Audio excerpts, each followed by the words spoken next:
When you move into a new place, you expect the usual problems: leaks, noisy neighbors, maybe a few cockroaches hiding in the corners. But what I never expected was to find an elevator that knew my name. It all started when I moved into the Santa Eugenia building. Old place, 9 floors downtown, the facade falling apart, the front desk abandoned, rent ridiculously cheap, and me, desperate after the divorce. I took apartment 703 without a second thought. People said the last tenant vanished without a trace, left everything behind, just walked out, and never came back. On my first day, I used the elevator like anyone would. It was old, creaky, but working. I pressed the button for the 7th floor and it groaned its way up. No problem.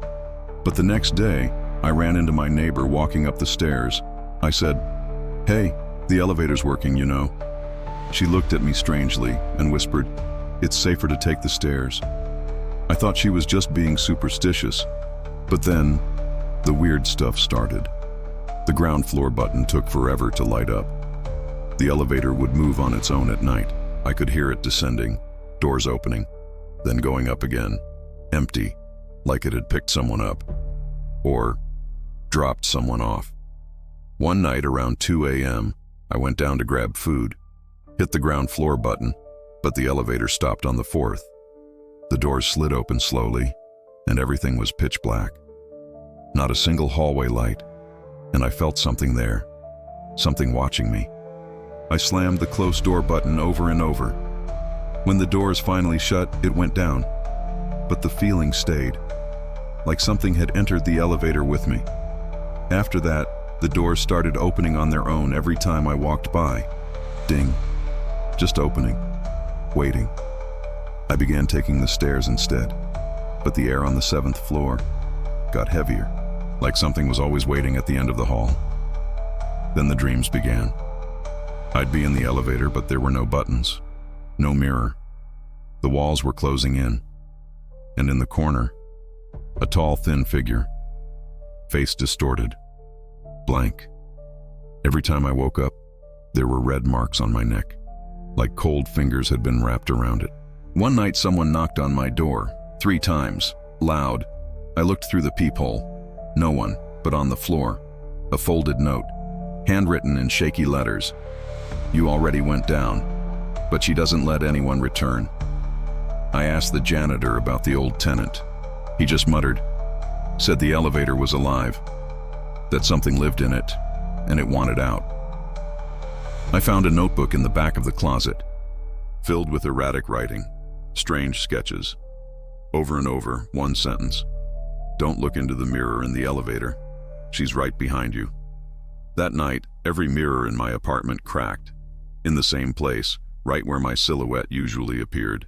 Then I made the worst mistake. I took the elevator again. It was raining, lights flickering. I stepped in and pressed G, but instead, it went down to basement 1. The building didn't have a basement. The panel went dark. Total blackout. The mirror showed something that wasn't me. My reflection smiled, but it was wrong, twisted, and behind it, a woman. Long hair, face hidden, breathing against my neck. I felt it. The mirror fogged, and the doors opened. I stepped out. A damp, dark hallway stretched before me, doors on both sides, each one labeled with names. My name, my neighbors, the janitors, all there, next to each one. A move-in date, but no move-out date. I tried to go back, but the elevator was gone.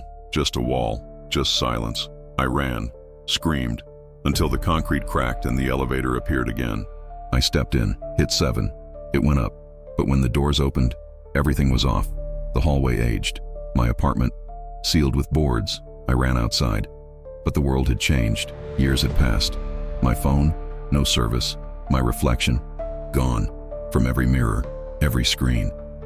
I returned to the apartment, and when I opened the door, someone was inside. It was me, sitting there, writing in that same notebook. He looked up, smiled, and said, "I thought you'd never come back." The door slammed shut.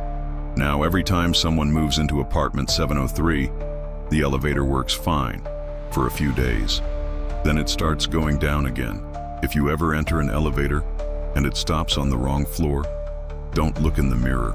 And if you hear your name whispered in the dark, run or go in, but whatever you do, never look back.